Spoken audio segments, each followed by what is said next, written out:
Mike Owens here. Today I'm joined by Mark, the Super Samoan Hunt, MMA and combat sports legend, who at 49 years of age has unofficially announced his comeback. Mark, great to sit down and chat. How are things with you today? Yeah, man. Appreciate it, man. Thanks for having me on the show. No, the pleasure is absolutely all mine. I know you last fought in 2022.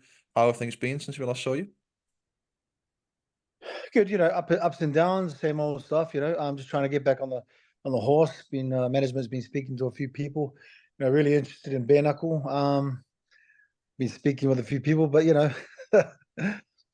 yes. So the comeback is confirmed. Is it safe to say that you will make another appearance in a combat sports ring or cage at some point? Well, yeah, I'm trying. I'm just like I said, the options I've my manager's been reaching out to a few people and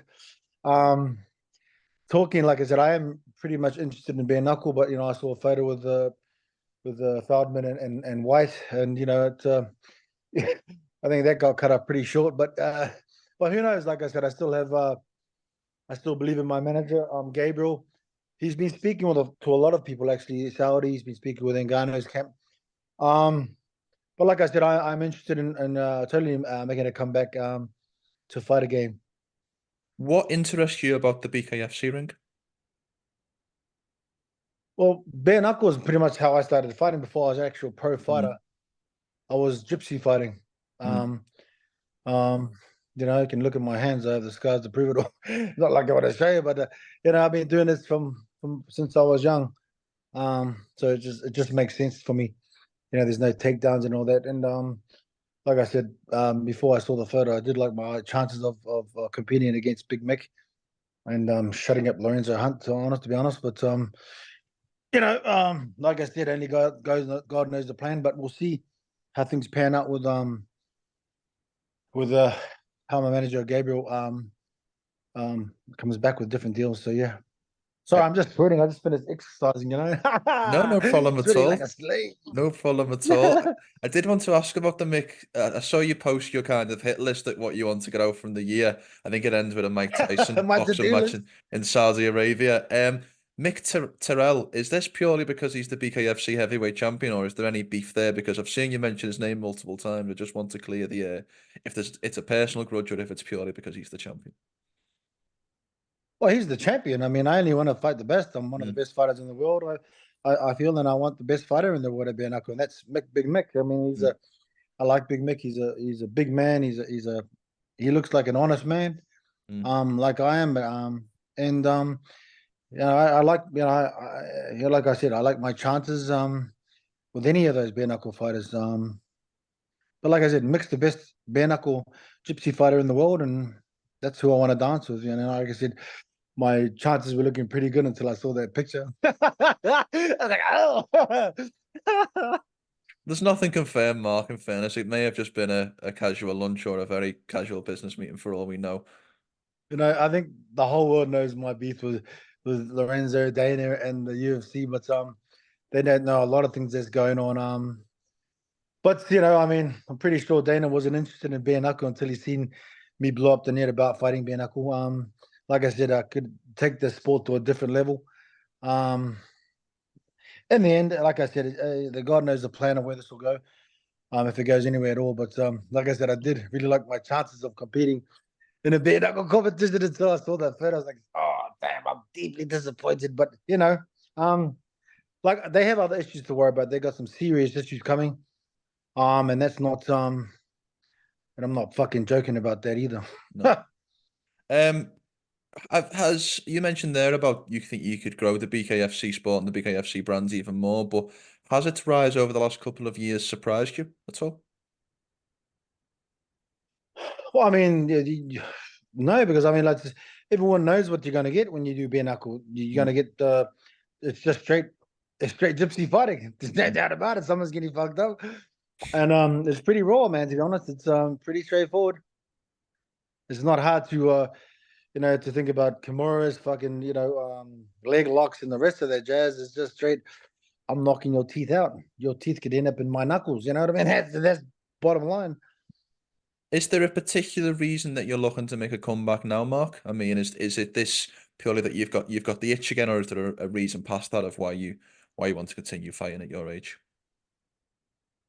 Well, I mean, looking at you, you seem like a nice guy, so I'll tell you the truth is, I have to pay for a lawsuit if it goes to a lawsuit that I pay for, that I don't have the finance for.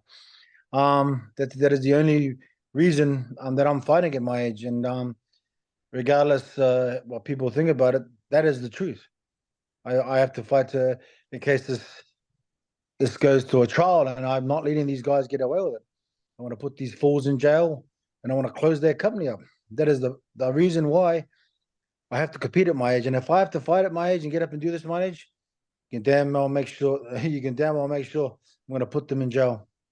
That's extremely inspiring. Excuse me. The last update that I could see, and I tried. Well, what am I going to do? I'm not going to sit down and take it. Like, I only asked for a fair, even playing field, and they've dragged me through the mud. My brand, everything through the mud. You know, my career, I couldn't get a fight. Even now, this guy's trying to cut me off. But people don't know what's happening behind with the law at the end of the day. So, you know, they can buy some people off, like they paid my lawyers off. They bought my lawyers to try and ruin my case. You know, they might have paid the judge off, but you know, the judge can only rule on what you can see. And you know, I don't think that, you know, what upsets me is that I mean you can buy anyone off the money, but I mean, geez, why does it have a legal system? I don't think they can pay the Ninth Circuit judges off. To be fair, and I feel there's not every lawyer or judge is corrupt. You know, despite them being criminals, they're in a whole lot of trouble with other lawsuits, but it's going to be the end for them. And like I said, him cutting me off by trying to make a living, really upsets me. It's really disappointing and disheartening. But like I told you, if I have to compete and break my ass up and break my ass at my age to compete against these guys, they're gonna down and make sure every ounce we're putting you guys in jail and putting your company out of business. That's the fucking goddamn truth. The last update that I could see, Mark, online, and I've tried to do my research about your case before we jumped on, but the last update that I could see in terms of commercial publications reporting on the case was the verdict in September. Can you just give me and my audience an update of where that case is at and what the next steps are for you personally? All I can say is that my former lawyers were paid off. They tried to ruin my case. They sealed all of the evidence, and like I said, I can't keep going into it. You know, I have to just wait till the way things turn out. But know that this Dana White, Lorenzo Fertitta, these criminals have done everything to try and ruin me, my brand, everything, even within court. So I don't think the law system in America is that corrupt. They can get to a few lawyers, like my former lawyer, Christina Denning, the criminal piece of shit, and Brian Boshi. You're both criminals. I don't know about I don't think the judge, but I certainly know that the Ninth Circuit are not corrupt like them. I certainly know that. Like, it's disappointing for me to try and go this route, but you know, like I said, if I have to get up and go to work at 50 and fight, to make money to pay for this trial, if this goes to trial, then you know, this is what I got to do. I'm not going to sit here and ask for a handout. This is what I'm doing. I don't care what people say about me or think about me. That is the truth, and I'm not being one to sit here and talk bullshit and lie to you about it. Why would I? Fuck, wouldn't I be able to enjoy my life? No, well, I appreciate your honesty and your you're giving me that insight. Out of interest, do you have any part in the class action lawsuit? Are you affiliated with the Congolese and the rest of the guys filing that class action lawsuit? Are you part of that? I do, but what I do hate about that class action lawsuit is they have a freaking idiot named Brock Lesnar who's on there. You know, that guy was on there by default. You know, he sits on that side of the fence, and now he sits on both sides of the fence. So that guy, you know, hopefully he's going to jail for his trafficking, him and that idiot Vince McMahon. So I'm looking forward to that coming out. So when people ask me about him fighting again, there ain't a man on fucking earth that can make that guy fight again. He's going straight to jail, like the rest of those freaking cheaters. Eat that in your ass, fuckwit. Anyway, so yeah. I'm just, when you talk about this stuff, it really annoys me. And it really upsets me and makes me angry. So some of the stuff you're hearing now, you probably wouldn't hear in another place. No, out of interest, I want to be careful with how I ask this because I know it's a very emotional subject. Would you prefer to stay on this, or would you prefer to move on to other topics? I'd prefer to get off into a different subject. You know what I mean? So because this just keeps, 7 years. These guys are just it boils my blood that these guys, these criminals, can continue to do that because they got so much money. Yeah, well, let's try and move from it. The rumors about the Mike Tyson fight, is there any truth to that? Is that you trying to fish for a combat sports legend versus a boxing legend, or has there been talks regarding that? It wasn't me. I don't make up any of these memes. These other people would share that. My manager has been talking to a few people, like I said, in Bahrain and Saudi. Gabriel's been talking to all these guys about different matches. So I mean, I'm not good at making any sort of memes. I just do as I'm told, especially when the eyes of management, and like I said, it stirs the pot everywhere. To be honest, so yeah, like I said, who knows what's coming through these days? So. What type of names would you like to fight if and when you make this return? Are you looking for the veteran versus veteran, the legend versus legend type fight? Are you looking for the biggest name? What are kind of the goals, if you like, that you would like to accomplish? I'd fight anyone, to be honest. When I first met Ngannou, he's like this, I would like to fight with you. And I said, yeah, sure. It's not a problem to me. I'll fight anyone in the world. I'm a prize fighter and I fight for money. To me, it doesn't matter. Bare knuckle is what I'm really keen on and interested on. But like I just said to you earlier, my chances just went from 100 to 0 with a picture. So who knows? Out of interest, would you consider signing with some of the bigger organizations, the likes of One Championship or a PFL in the kind of MMA, or in One Championship case, more kickboxing realm? Well, I've been talking to all of them throughout the years, but like I said, I think I got blacklists from working ever again MMA or anything. So just like bare knuckle and One Championships, they just ghosted me in the end. And I think it's because of the UFC, the lawsuit. So what am I going to say? I wanted to ask you while I've got you on, Mark. The Oceanic MMA has obviously had a massive rise in the last couple of years. We have the pound for pound king, Alexander Volkanovski, from your part of the world.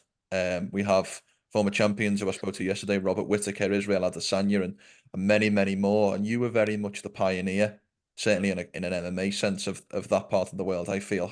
Does that give you any sense of pride or any sense of accomplishment that you maybe opened a key door in terms of Oceanic MMA? No, because all I can see is none of these guys being successful as they should be. All these guys should be getting paid their worth. They're not getting paid their worth. And the bout they're fighting for, isn't worth the cow that died for it. The bout should stand for a lot more than just, can I have more money, boss? It's not about that says freedom. It's not about they should be proud of. It's about that, Ngannou walked away from the bout because he knew exactly what that bout was. But it's zero worth. Do you think what Francis Ngannou has done in terms of being proved so right in terms of his decision that, when he left the UFC, there was a lot of critics, a lot of people maybe doubting or doubting that move. When you've seen what he's done with the Tyson Fury fight and then now leading into the Anthony Joshua fight next month, do you think that what he's done can have a ripple effect and can change the sport? A lot of the things happened before Ngannou walked away, and the only reason he was allowed to do that was the antitrust lawsuit. The Saudis backed him, and that's where he is today, making the money he should be making, being the 1% of the world that is the best in the world. You look at all these other fighters, even in the UFC these days, getting paid peanuts. They're getting cheated, and like I said, their bout isn't worth the cow that died for it. Do you see it as a ripple effect, or do you see it as you say, kind of a once in a million, as you mentioned, the Saudis backing him? Do you think it can have that ripple effect? Of course, it's been happening before Ngannou made that walk. Yeah, yes. It was happening. It was happening way before that. Fighters stood up and said, "Hey, man, this isn't fair. Why do I have to keep asking you for money?" Like every other sport, like basketball, they stood down for a year and a half before things changed.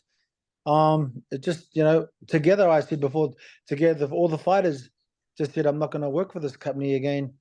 Things will change," because how is this UFC going to show all the TV deals they've done? How are they going to give them content? They can't. If they just stood together and said, "We're not fighting it to you, make things a fair money order," and that's why the antitrust lawsuit was put in, because these guys are just crooks. it's not 16% of what it is. It's not fair. These fighters are still having to imagine having to still, like, some of these fighters having to borrow money, look for other ways to fund it, even then when they take away their sponsorships. Like I said, that belt isn't worth, these guys shouldn't be proud of that belt. It ain't worth the cow that died for it, regardless of all the millions of people watching the sport. Why isn't the funds going towards the fighters? No, I totally agree. What is the world champion like?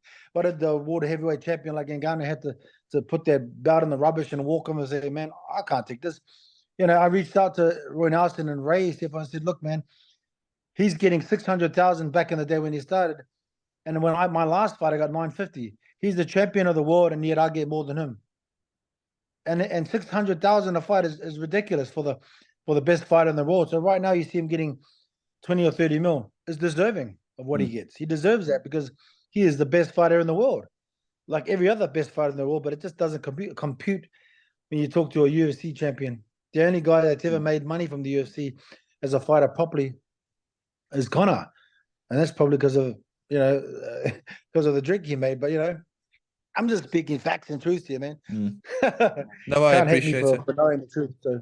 In terms of coming back to your kind of comeback, in terms of getting back in preparation, you've mentioned there you've been in the gym this morning before we jumped on. What is the process of getting back in shape? I'm not sure if you stayed in shape throughout this kind of brief retirement. But what is the process of getting back in fighting shape? I hate training anyway, but for me, get back is the first 2 months is the changing of the food, carbs and sugars out, and then getting slowly back to moving and training, starting next week, I'll start back to the walking. A good 10 weeks of S&C, and then looking at camp towards whatever genre is, and I can't say MMA because I don't think I'll ever be fighting MMA again, which is sad for me, but looking towards bare knuckle, which is a different kind of sport, also. But yeah, that's pretty much how it goes. S&C first month is changing the dietary eating. The next 10 weeks is S&C, strength and conditioning. And then after that, the last 4 or 6 weeks is fight camp, sparring, and depending on what it is. So, let's see. Hopefully in June, I can lock down a contract before that. But, I've just given you the rundown of the whole scenario. And yeah, you like this game? Damn. Well, I'll just being honest with you. No, I appreciate your honesty. And I think the best place for us to end this is to give you an open floor. I think giving you a specific question wouldn't do this interview justice. So what I'd like to do is give you the floor, Mark, however you would like to end this interview, whatever message you have for yours or indeed my audience. The floor is yours, my friend. Well, man, I'd just like to thank you for the time and putting up my message. And I'm still in the battle. I never give up. I'm one of those guys that don't give up. And the next year you'll see a lot of changes coming. Hopefully justice will prevail and we'll go from there. Hopefully I can get a match on, and like I said, for me it's exciting times. But end of the day, the only thing that's going to win here is if the right decisions and justice are made. Money shouldn't be the defining factor to pay all these people off to get ahead in this world. But it seems that is the way it is these days. But I'm pretty sure there's some sort of integrity and honesty out there in this world. And hopefully it's in the right place right here, so we can get moving forward with changing the sport, all contact sport, not just for financially for the MMA fighters, but for the cheaters and steroids in all contact sport. Yeah, so that's my goal. And yeah, thanks for the time. Appreciate it. No, thank you for the time, Mark. From a personal perspective, I wish you the best of luck, not only in trying to get another fight book, but also in your personal journey in terms of this lawsuit. And great to catch up with you today. All right, brother. Thank you.